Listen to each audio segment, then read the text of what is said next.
reply would be to bring the knight back, defending the knight on d2, hitting the rook, and next you can just take this pawn on a5, screw the knight and the bishop on the a file, and, well, something's going to drop, or am I mistaken here? It looks like something's going to drop, but what is GUKESH going to do? Has he moved? Has he played a move? Yeah, what is he the current played position? knight.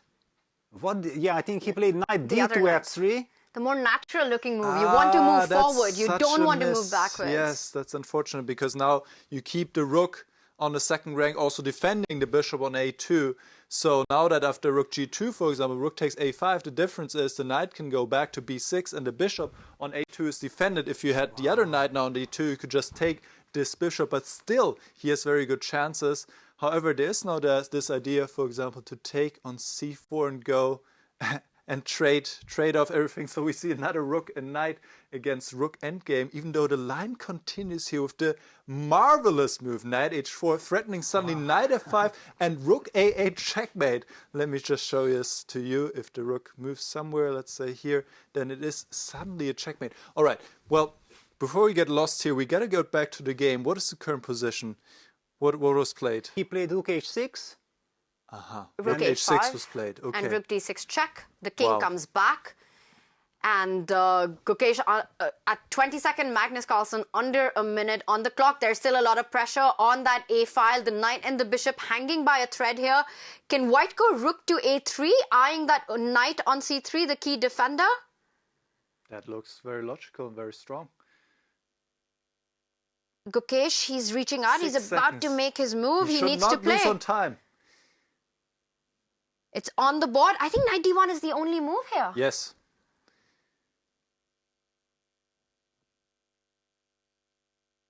And we see the evaluation bar is creeping up. Peter?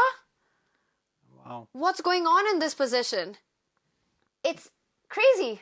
Yeah, this knight d1 check, but it also doesn't feel nice. Yeah, the knight will be kind of stranded there. It might get trapped. Yeah, we were talking about the bishop being trapped on a2. Maybe the bishop survives and then suddenly black's knight will get into a lot of trouble. And that last move by GUKESH was made with 2 seconds on the clock. He's on 12 seconds. It's a 10-second increment, so the players have to watch out. Magnus also makes a move. The check on the board. The bishop goes to b1. And now the c-pawn is advancing. It's going down the board. The knight on e5 guards the c6 square. It's not going to stop at c5. Rook d5 trying to... Okay, but yeah, the knight is trapped, the c-pawn is running. The bishop falls back, taking control of the queening square, but Magnus is clearly on the defense. He's hanging by a thread. The material is equal, but the problem in black's position is the knight you're highlighting. It's just not coming back to fight the c6 pawn. Yeah, not at all. And also white still has this monster pawn on c6. The only good news is that white's rook on a3 can't really move because then the knight jumps back. c7 played. But what does he want after rook c5? Then the knight is lost. Oh, the knight on d1 is just hanging, so he needs to first move the knight, which he does. Knight b2 played. Rook c5 is the idea next. But will you have time? Maybe he'll just pursue that knight with the move rook to a2. And he does it. He's attacking. He's not giving time to Magnus Carlsen. No. And look at Magnus. Yeah, he knows that this is not going according to plans. And... This is not terrible because he might have to give up the piece. Yeah, you can't, because the c-pawn is about to queen. Yeah, so black's bishop is overloaded. And the big question is, what do you do? Do you go rook to b5, tying down your rook to defend that knight? Or do you go knight to d1, again tying down your rook to that knight? Magnus, you can see the hesitation in him.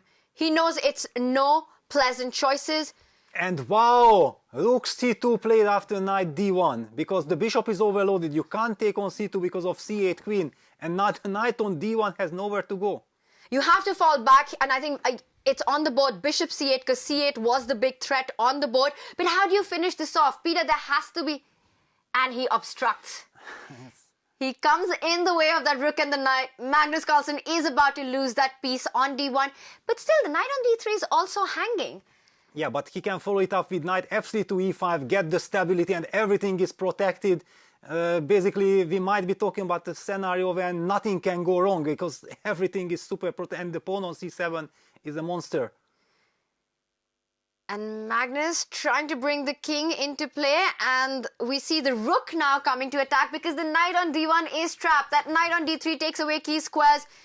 Magnus Carlsen, look at him. He looks like he's close to resignation, but he's throwing in the punches. e4 coming in. This guy never gives up.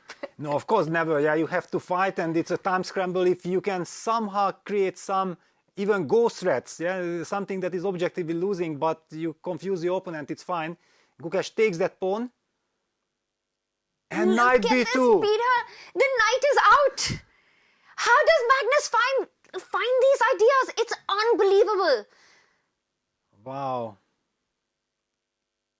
Look at one check. And the point is that the white knight can't take the black knight because the knight on e5 is hanging.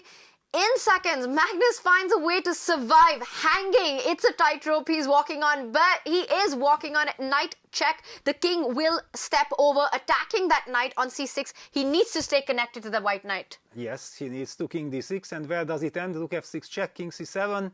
White collects the knight. Yeah, knight takes b2. Is there some trick? Does not seem like. It seems like GUKESH has just managed to survive all this time scramble. He's now also very well up on the clock. Yes, 34 seconds stability. If there is some more crazy scenario, you can spend some time to find the solution.